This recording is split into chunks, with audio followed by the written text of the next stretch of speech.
Hai Andika, guys di sini. Di video kali ini kita akan membahas sebuah komputer yang memiliki ukuran sangat mini, tapi memiliki spesifikasi yang bisa dibilang sangat mumpuni untuk keperluan kita sehari-hari. Bahkan dengan ukuran yang semini ini, dia masih kuat untuk gaming dan juga support triple monitor yang outputnya itu bisa resolusi 4K. Menarik banget kan? Tapi seperti biasa, sebelum kita mulai videonya, buat kalian yang belum cuci tangan dulu. Kalau udah cuci tangan, langsung aja subscribe channel ini, karena di channel ini kita akan membahas informasi menarik mengenai dunia gadget dan juga teknologi yang akan membuat hidup kalian lebih inspiratif dan produktif. Dan perkenalkan, ini adalah Minis Forum Dash Mini DMA F5.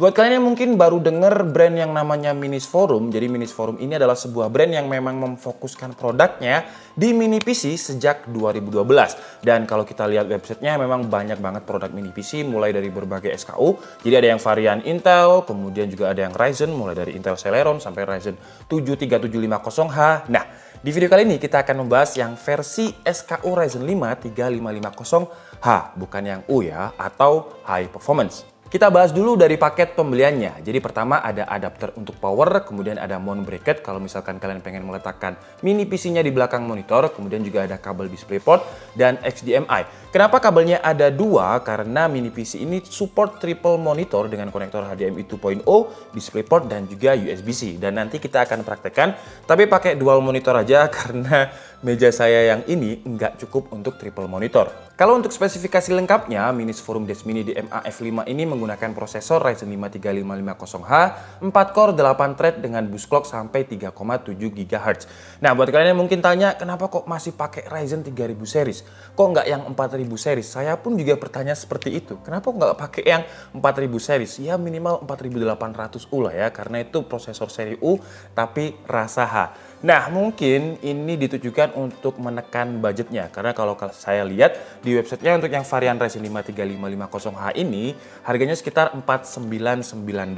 Mungkin kalau masuk Indonesia sekitar 7-8 juta lah kalau include pajak. Nah, saya nggak tahu berapa kalau harga resminya di Indonesia karena saya ini dikirimi Minis Forum.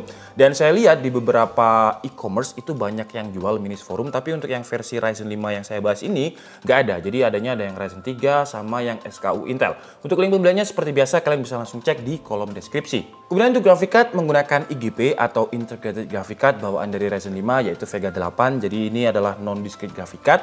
Untuk memori RAM-nya menarik. Jadi ada SKU yang 4GB dual channel. Sayangnya untuk SKU yang kita bahas kali ini, BTW untuk membuka cover penutupnya kalau pengen upgrade itu gampang banget. Kita tinggal tekan aja 2 kali di bagian pojok bawah ini, set, kemudian kita angkat.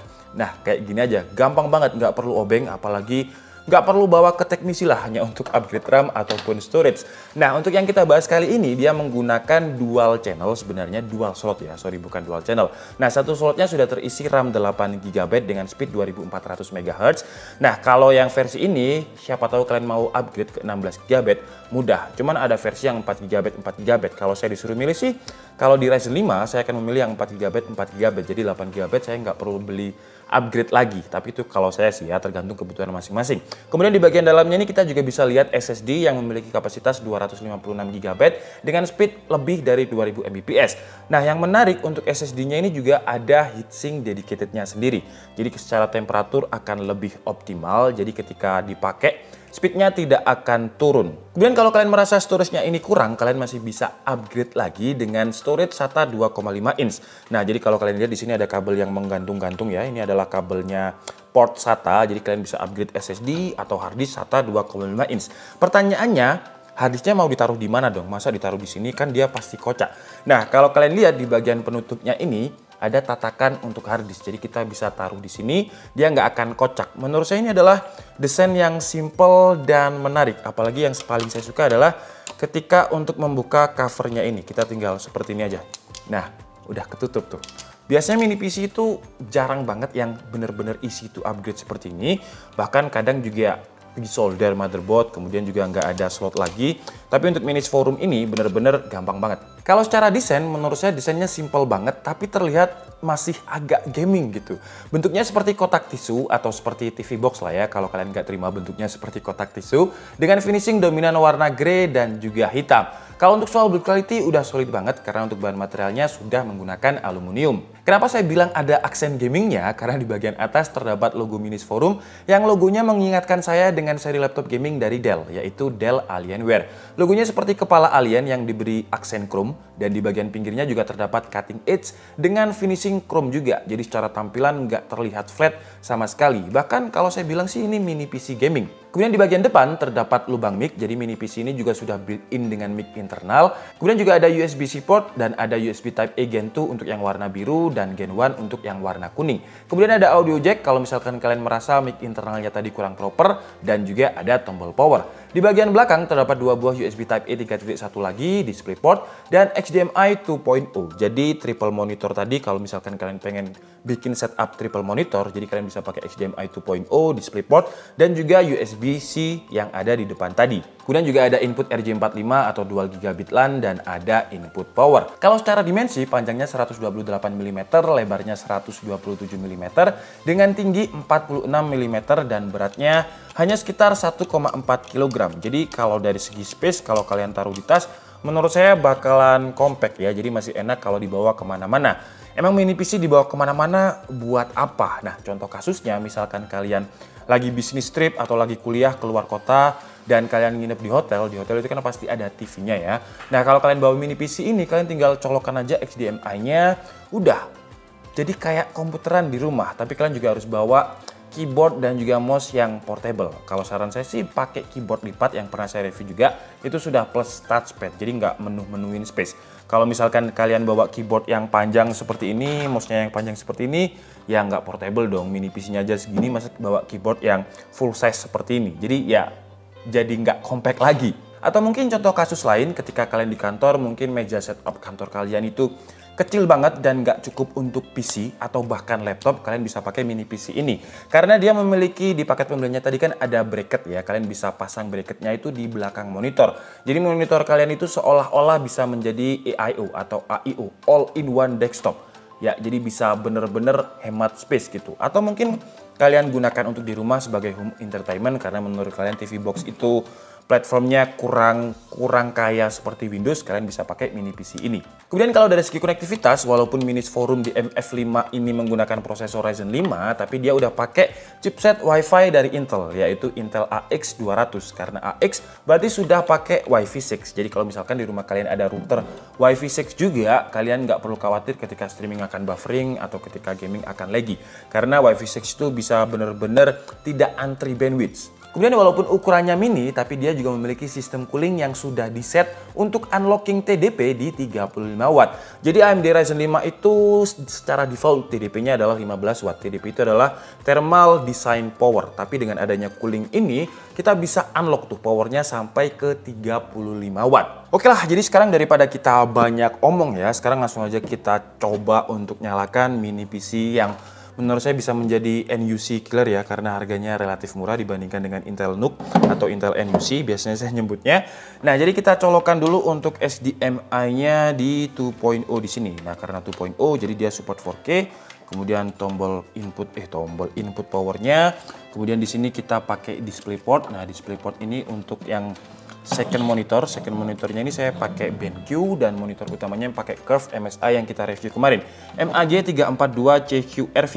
Dia nyetrum ya, dan karena dia pakai aluminium jadi jangan menginjak lantai secara langsung karena nyetrum. Oke, jadi sekarang ini sudah selesai, kita langsung nyalakan tas seperti ini. Dan untuk ini adalah dongle untuk mouse ya, dongle untuk mouse-nya kita taruh di sini. Sekarang kita set dulu ya untuk display settingnya. Jadi yang pertama itu, dan yang monitor satu ini orientasinya kita ganti ke portrait. Nah, oke, udah beres. Keep change.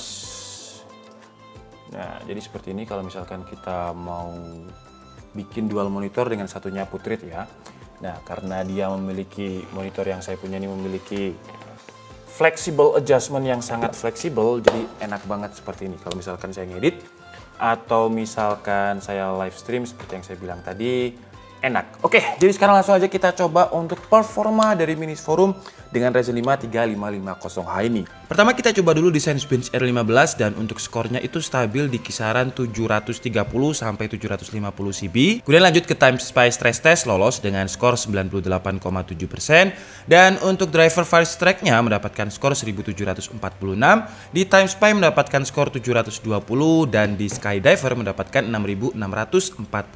Lanjut ke tes rendering, pertama kita coba dulu menggunakan software Blender dengan template BMW dan hasilnya Minis Forum DMA F5 ini mampu merender dengan durasi waktu 8 menit 59 detik. Dan untuk GPU renderingnya mampu merender dengan durasi waktu 10 menit 56 detik. Lanjut ke tes editing menggunakan software Adobe Premiere Pro dan juga template yang memang biasanya kita pakai, mampu merender dengan durasi waktu 2 menit 39 detik. Lanjut ke tes gaming, pertama kita coba dulu di game PUBG Steam dengan settingannya resolusi Full HD, grafiknya very low atau rata kiri, dan untuk average FPS-nya mendapatkan average yang bisa dibilang standarnya untuk main biar nyaman lah, masih di kisaran 30 sampai 35 FPS. Dan kalau kalian lihat di data MSI Afterburner yang ada di pojok kanan, untuk temperaturnya itu selalu di bawah 80 derajat Celcius. Kemudian lanjut ke game kompetitif yang lain yaitu COD Warzone dengan settingan yang sama. Dan untuk average FPS-nya juga sama ya, antara 25 sampai 30 FPS. Tapi tidak seperti di PUBG yang jarang banget drop FPS, di game COD Warzone ini lebih sering untuk drop FPS. Jadi kalau di game ini menurut saya sih nggak kuat, jadi kalian harus turunkan resolusinya ke XD. Tapi kalau misalkan kalian top player atau suka main game Valorant, di game Valorant untuk Minis Forum dengan AMD Ryzen 5 3550H tanpa discrete graphic card ini masih kuat. Dengan average FPS-nya ada di angka 60 sampai 70. Untuk suhu temperaturnya di ketiga game yang kita tes ini tetap di bawah 80 derajat Celcius. Cuman kipasnya untuk sekelas mini PC kadang agak sedikit noise. Oke guys, jadi mungkin cukup segitu aja video review dari Minis Forum Desk Mini DMA F5 dengan Ryzen 5 3550 hanya kali ini. Dan kesimpulannya, menurut saya dengan harga resmi websitenya ya $499, harganya ini seharusnya bisa menjadi pesaing kelas beratnya Intel NUC atau bisa dibilang juga Intel NUC Killer. Karena Intel NUC itu yang pakai seri H biasanya lumayan mahal. Nah, di sini harganya sebenarnya $499 atau sekitar 7 juta lah ya kalau misalkan dirupiahkan. Sayangnya kalau saya lihat di beberapa e-commerce seperti Tokopedia, Lazada, JD.ID, Bukalapak, Shopee, saya sebutkan semua karena saya nggak disponsori, itu nggak ada yang varian ini. Adanya yang Ryzen 3, kemudian ada yang Intel Celeron. Pokoknya yang varian ini belum ada. Nah, harapan saya semoga ke depan Minis Forum mau memasukkan produknya ini ke Indonesia secara resmi. Semoga aja ya. Dan untuk kelebihannya menurut saya adalah easy to upgrade ya. Kita tinggal copot aja seperti ini. Kemudian dual slot RAM-nya juga, kalau misalkan kalian pengen upgrade 32 GB, kalian bisa ganti slotnya yang udah ada 8 GB ini dengan 1616. Kemudian storage-nya juga bisa di-upgrade. Intinya kalau dari upgrade-nya itu benar-benar expandable atau upgradable. Kemudian untuk konektivitas menurut saya juga udah lengkap banget. Ada Wi-Fi 6, kemudian bisa triple monitor dengan USB-C, HDMI, dan juga DisplayPort.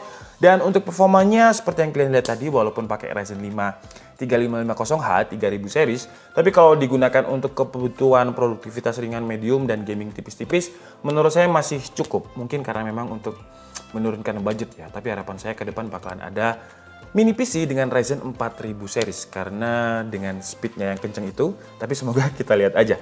Oke, jadi mungkin cukup segitu aja video kita kali ini. Saya minta maaf kalau ada kesalahan dalam penyampaian informasi. Seperti biasa kalian bisa mengkoreksinya di kolom komentar. Saya Dika Setiabudi and see you on the next video. Bye bye.